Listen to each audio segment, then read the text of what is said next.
Cassette 2, Side A. Before Hannah's voice kicks in, there's a pause. Step by step. That's how we'll get through this.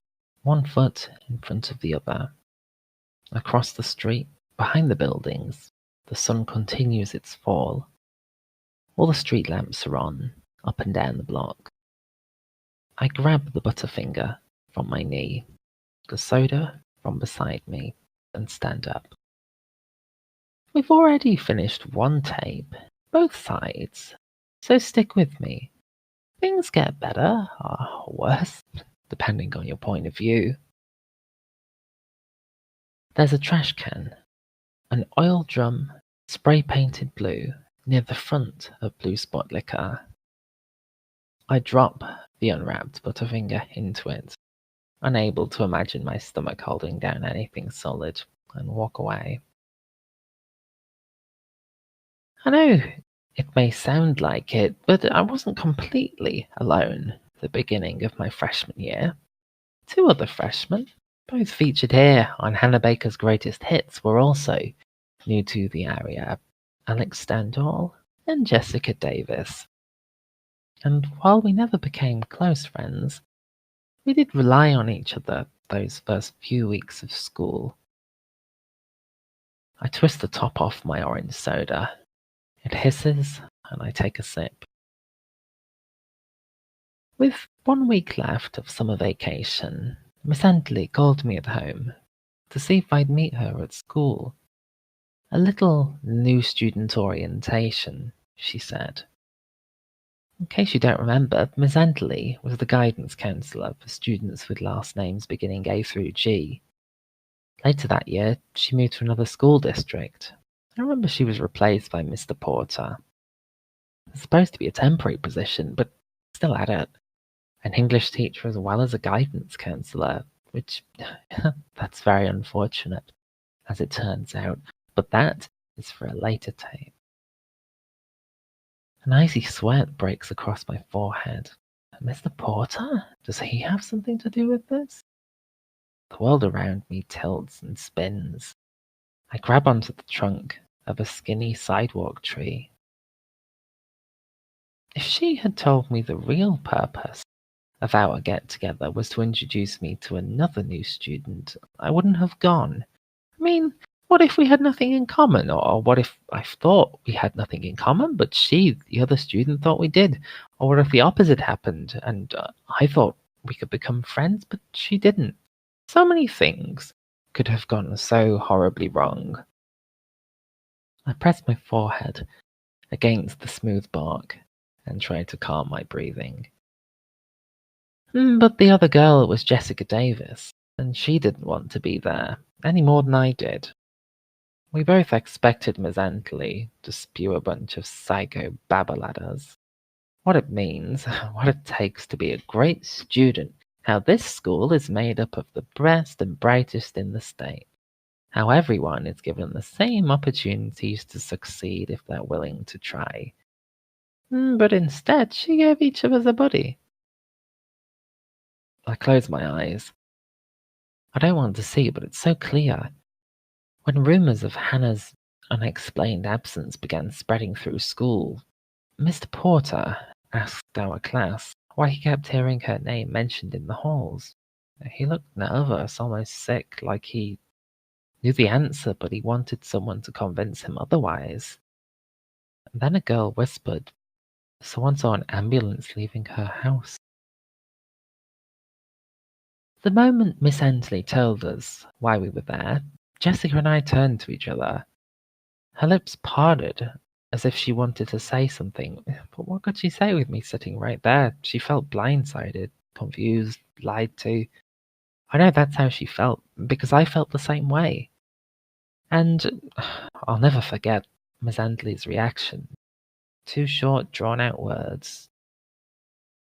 Or not. I squeezed my eyes tight, trying hard to remember that day as clearly as possible. Was it pain on Mr. Porter's face? Was it fear? He just stood there, staring at Hannah's desk. through her desk, and no one said a word, but we looked around at each other, and then he left. Mr. Porter walked out of class, and he didn't come back for a week. Why? Did he know? Did he know because of something he'd done? And here, to the best of my memory, is what we said. Me? I'm sorry, Miss Antley. I just didn't think that's why you called me in here. Jessica? Me neither. I wouldn't have come. I mean, I'm sure Hilary and I have things in common, and I'm sure she's a great person, but me, it's Hannah. Jessica, I called you Hilary, didn't I? Sorry. Me, it's okay. I just thought you should know my name if we're going to be such fabulous friends. And then the three of us laughed. Jessica and I had very similar laughs, which made us laugh even harder, and Miss Antley's laugh wasn't quite as heartfelt, more of a nervous laugh, but still a laugh. She claimed to have never tried matching up friends before, and was doubtful she ever would again. But guess what? After the meeting, Jessica and I did hang out. Very sneaky, Miss Antley, very sneaky. We left campus, and at first the conversation felt awkward, but it was nice having someone to talk to other than my parents. A city bus pulls up to the curb in front of me, silver with blue stripes. We walked past my turn-off, but I didn't really say anything. I didn't want to stop our conversation, but I also didn't really want to invite her over, because we didn't really know each other yet. So we continued walking until we reached downtown. I found out later that she did the same thing, walked past the street where she lived in order to keep talking with me. So, where did we go? E7 on your map. Monet's Garden Cafe and Coffee House. The bus door wheezes open. Neither of us were coffee drinkers, but it seemed like a nice place to chat. Through the foggy windows, I see that almost all the seats are empty. We both got hot chocolate. She ordered it thinking it'd be funny, but me, I always order hot chocolate. I've never ridden a city bus, never had a reason to, but it's getting darker and colder every minute. It doesn't cost anything to ride the bus at night, so I hop on. I move right by the driver, without either of us saying a word to each other. She doesn't even look at me. I make my way down the center aisle, putting my jacket against the cold, giving each button more attention than required. Any excuse to avert my eyes from the other passengers. I know how I must look to them, confused, guilty, in the process of being crushed. I choose a bench that, as long as no one else boards, is situated between 3 or 4 empty seats all around. The blue vinyl cushion is ripped down the middle, the yellow stuffing inside about to burst out. I slide over to the window. The glass is cold, but resting my head against it helps relax me. I honestly don't remember much of what we said that afternoon. Do you, Jessica? Because when I close my eyes, everything kind of happens in a montage. Laughing, trying hard not to spill our drinks, waving our hands while we talk. I close my eyes. The glass cools one side of my overheated face. I don't care where this bus is going. I'll ride it for hours if I'm allowed to. I'll just sit here and listen to the tapes, and maybe, without trying, I'll fall asleep. Then at one point, you lean across the table. I think that guy is checking you out, you whispered. I knew exactly who you were talking about because I'd been watching him as well, but he wasn't checking me out. He's checking you out, I said. In a contest of who's got the biggest balls, all of you listening should know that Jessica wins. Excuse me, she said to Alex, in case you haven't figured out the name of the mystery man. But which one of us are you checking out? And a A few months later, after Hannah and Justin fully break up, after the rumors begin, Alex writes a list. Who's hot, who's not. But there, at Monet's, no one knew where that meeting would lead.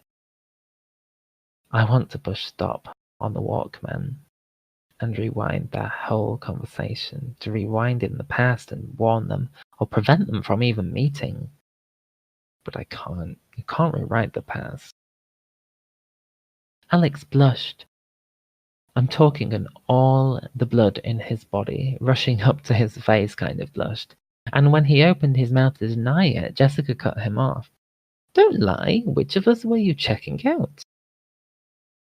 Through the frosty glass, downtown street lamps and neon lights slide by. Most of the shops are closed for the night, but the restaurants and bars remain open. At that moment, I would have paid dearly for Jessica's friendship. She was the most outgoing, honest, tell it like it is girl I'd ever met. Silently, I thanked Miss Antley for introducing us. Alex stuttered, and Jessica leaned over, letting her fingers fall gracefully onto his table. Look, we saw you watching us, she said. We're both new to this town, and we'd like to know who you were staring at. It's important. Alex stammered. I heard it's just, I'm new here too. I think Jessica and I both said something along the lines of, oh, and then it was our turn to blush. Poor Alex just wanted to be part of our conversation, so we let him. And I think we talked for at least another hour, probably more. Just three people happy that the first day of school wouldn't be spent wandering the halls alone, or eating lunch alone, getting lost alone. Not that it matters, but where is this bus going? Does it leave our town for another one? Or does it loop endlessly through these streets? Maybe I should have checked before getting on. That afternoon at Monet's was a relief for all three of us. How many nights had I fallen asleep terrified thinking of that first day of school? Too many. And after Monet's? None. Now I was excited. And just so you know, I never thought of Jessica or Alex as friends, not even at the beginning when I would have loved to automatic friendships, and I know they felt the same way because we talked about it. We talked about our past friends and why those people had become our friends. We talked about what we were searching for in new friends at our new school. But those first few weeks, until we each peeled away, Monet's garden was our safe haven. If one of us had a hard time fitting in or meeting people, we'd go to Monet's. Back in the garden, at the far table to the right. I'm not sure who started it, but whoever had the most exhausting day would lay a hand in the centre of the table and say, Ollie Ollie Oxen free. The other two would lay their hands on top and lean in. Then we'd listen, sipping drinks with our free hands. Jessica and I always drank hot chocolate. Over time, Alex made his way through the entire menu. I've only been to Monet's a few times, but I think it's on the street the bus is going down now. Yes, we were cheesy, and I'm sorry if this episode's making you sick. If it helps, it's almost too sweet for me, but Monet's truly filled whatever void needed filling at the time, for all of us. But don't worry, it didn't last. I slide across the bench to the aisle, then stand up in the moving bus. First to drop out was Alex. We were friendly when we saw each other in the halls, but it never went beyond that. At least with me it didn't. Bracing my hands against the backrest, I make my way to the front of the shifting bus. Now down to the two of us, Jessica and me. The whole thing changed pretty fast. The talks became chit-chat, not much more. When's the next stop? I ask. I feel the words leave my throat, but There barely whispers above Hannah's voice in the engine. The driver looks at me in the rearview mirror. Then Jessica stopped going, and though I went to Monet's a few more times, hoping one of them might wander in, eventually I stopped going too, until only of the people here are asleep, the driver says. I watch her lips carefully to make sure I understand. I can stop wherever you'd like. See, the cool thing about Jessica's story is that so much of it happens in one spot, and making life much easier for those of you following the stars. The bus passes Monet's. Here's good, I say. Yes, I met Jessica for the first time in Miss Antley's office, but we got to know each other at Monet's. I held myself steady as the bus decelerates and pulls to the curb. And we got to know Alex at Monet's, and then this happened. The door wheezes open. At school one day, Jessica walked up to me in the halls. We need to talk, she said. She didn't say where or why, but I knew she meant Monet's, and I thought I knew why. I descend the stairs and step from the gutter up onto the curb. I readjust the headphones and start walking back half a block. When I got there, Jessica was sitting slumped in a chair, arms dangling by her sides like she'd been waiting for a long time. And maybe she had. Maybe she hoped I would skip my last class to join her. So I sat down and slid my hand into the middle of the table. Ollie oxen free? She lifted one of her hands and snapped paper on the table. Then she pushed it across and spun it around for me to read. But I didn't need it spun around, because the first time I read that paper, it was upside down on Jimmy's desk. Who's hot and who's not? I knew which side of the list I was on, according to Alex, and my so-called opposite was sitting across from me, at our safe haven no less, mine, hers, and Alex's. Who cares? I told her. It doesn't mean anything. I swallow hard. When I read that list, I passed it down the aisle without a thought. At the time, it seemed kind of funny. Hannah, she said, I don't care that he picked you over me. I knew exactly where that conversation was headed, and I was not going to let her take us there. And now? How do I see it now? I should have grabbed every copy I could find and thrown them all away. He did not choose me over you, Jessica, I said. He chose me to get back at you, and you know that. He knew my name would hurt you more than anyone else's. She closed her eyes and said my name in almost a whisper. Hannah. Do you remember that, Jessica? Because I do. When someone says your name like that, when they won't even look you in the eyes, there is nothing more you can say or do. The mind is made up. Hannah, you said, I know the rumors. You can't know rumors, I said. And maybe I was being a little sensitive, but I had hoped, silly me, that there would be no more rumors when my family moved here. That I had left the rumors and gossip behind me for good. You can hear rumors, I said, but you can't know them. Again, you said my name, Hannah. Yes, I knew the rumors, and I swore to you that I hadn't seen Alex one time outside of school, but you wouldn't believe me. And why should you believe me? Why would anyone not believe a rumor that fits so nicely with an old rumor? Justin, why? Jessica could have heard so many rumors about Alex and Hannah, but none of them were true. For Jessica, it was easier to think of me as bad Hannah than as the Hannah she got to know at Monet's. It was easier to accept, easier to understand. For her, The rumors needed to be true.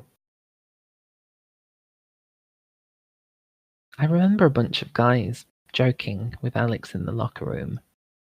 Pat a cake, baker's man. Then someone asked him, pat that muffin, baker's man? And everyone knew what was being said. When the row cleared out, only Alex and I remained. A tiny wrench of jealousy twisted up my insides. Ever since Kat's going away party, I couldn't get Hannah out of my mind, but I couldn't bring myself to ask if what they had said was true, because if it was, I didn't want to hear it. Tightening his shoelaces, and without looking at me, Alex denied the rumor. Just so you know. Fine, I said. Fine, Jessica. Thank you for helping me with the first few weeks of school. It meant a lot, and I'm sorry Alex screwed that up with his stupid little list of his, but he did. I told her I knew all about their relationship. On that first day at Monet's, he had been checking one of us out, and it wasn't me. Yes, that made me jealous. And if it helped her get over it, I accepted any blame she wanted to put on me for the two of them breaking up. But it was not true. I reach Monet's. Two guys stand outside, leaning against the wall. One smokes a cigarette, and the other is burrowed deep into his jacket. But all Jessica heard was me accepting blame. She rose up behind her chair, glaring down at me, and swung. So tell me, Jessica, what did you mean to do? Punch me or scratch me? Because it felt like a little bit of both, like you couldn't really decide. And what was it you called me? Not that it matters, but just for the record. Because I was too busy lifting my hand and ducking, but you got me and I missed what you said. That tiny scar you've all seen above my eyebrow. That's the shape of Jessica's fingernail, which I plucked out myself. I noticed that scar a few weeks ago, at the party. Tiny flaw on a pretty face. And I told her how cute it was. Minutes later, she started freaking out. Oh, maybe you've never seen it. But I see it every morning when I get ready for school. Good morning, Hannah, it says. And every night when I get ready for bed. Sleep tight. I push open the heavy wooden glass door to Monet's. Warm air rushes out to grab me, and everyone turns, upset at the person letting in the cold. I slink inside and shut the door behind me. But it's more than just a scratch. It's a punch in the stomach and a slap in the face. It's a knife in my back, because you would rather believe some made-up rumor than what you knew to be true. Jessica, my dear, I'd really love to know if you dragged yourself to my funeral, and if you did you notice your scar? And what about you, the rest of you? Did you notice the scars you left behind? No, probably not. That wasn't possible, because most of them can't be seen with the naked eye. Because there was no funeral, Hannah.